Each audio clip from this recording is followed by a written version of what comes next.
It's easy to see why this place is known as the horticultural emerald in the crown of tropical far north Queensland. The Cairns Botanic Gardens is overflowing with rare, exotic and native tropical plants, all thriving in a way that makes us folk from cooler climates turn a bit green with envy. Because here in the wet tropics, plants don't just grow, they explode into life.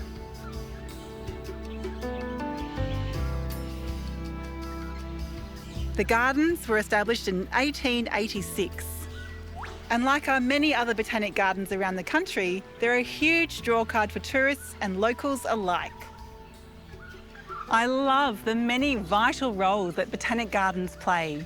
They're guardians of plant conservation, they educate and inspire gardeners and plant boffins alike, and they're living examples of the beauty of horticultural diversity.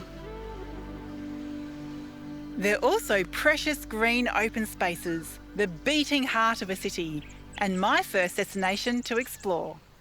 Check out these beauties. They're Heliconias, true tropical plants. Let's have a closer look. They're sometimes known as lobster claws, but I think I prefer the other common name, parrot flowers.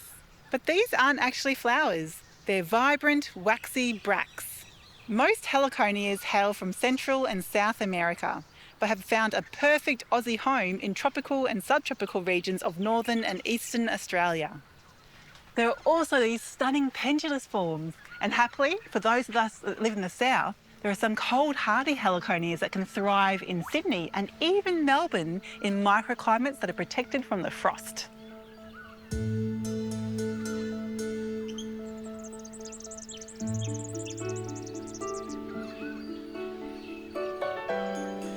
I love this one. It's a sausage tree that hails from tropical Africa. It produces these long, solid fruits, which can get up to 10 kilograms each.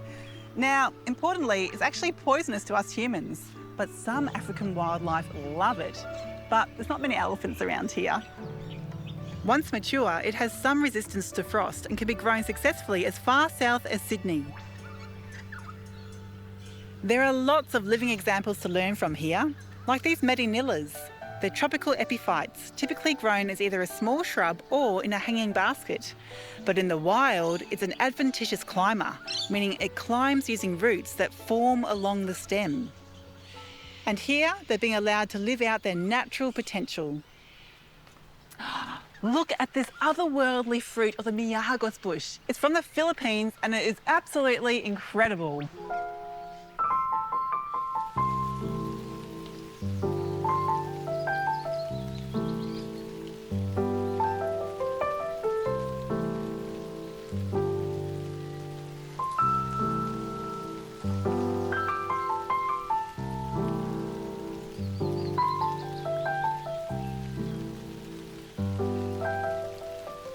Palms are considered keystone species in tropical ecosystems.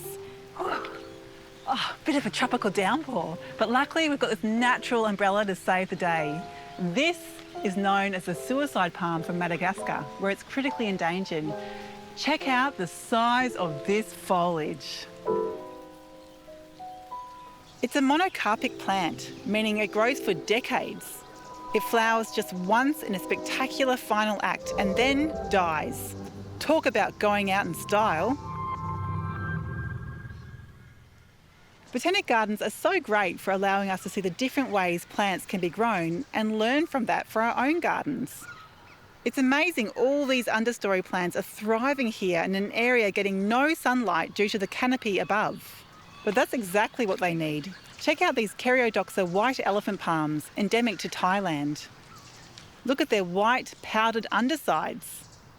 Seeing them here shows why they deserve more widespread use in gardens, because it's so rare to see lots of plants thriving in such deep shade, let alone looking as good as these do.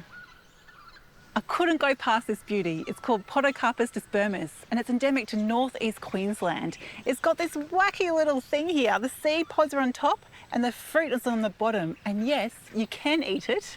It tastes subtly sweet and extra slimy.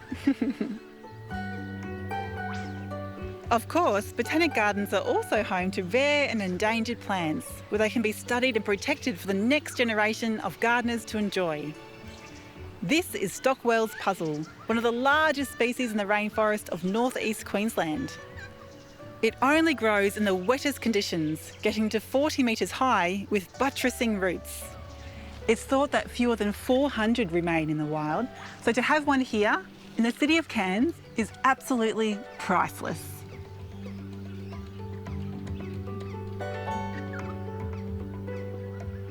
Here's a plant that used to be seen regularly around the Daintree. It's one of Australia's native bananas, Musa jackeyi.